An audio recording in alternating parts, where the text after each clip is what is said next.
আরে আমার ক্ষতি করলো আল্লাহ, আল্লাহ, আল্লাহ গো আল্লাহ, তুমি বিচার করো মালিক, আমি কারো কাছে অন্যায় করিনি মালিক।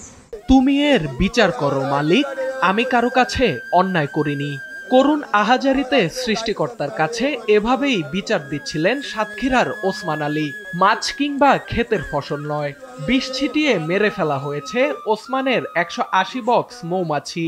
এমন নেক্কারজনক ঘটনায় রীতিমতো হতবাক স্থানীয়রা।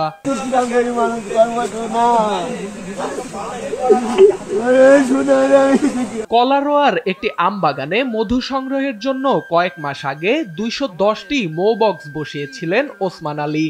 সবকিছু ঠিকঠাকই চলছিল, কিন্তু 26 নভেম্বর গভীর রাতে বিষ ছিটিয়ে 180টি বক্সের মৌমাছি মেরে ফেলে দুর্বৃত্তরা।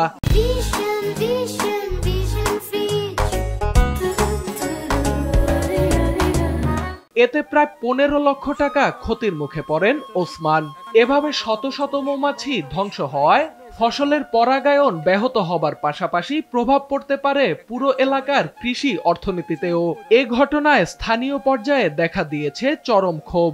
দ্রুত তদন্তের মাধ্যমে জড়িতদের দৃষ্টান্তমূলক শাস্তির দাবি জানিয়েছেন স্থানীয়রা। আমার আইডি কার্ড, আমার পরিচয়,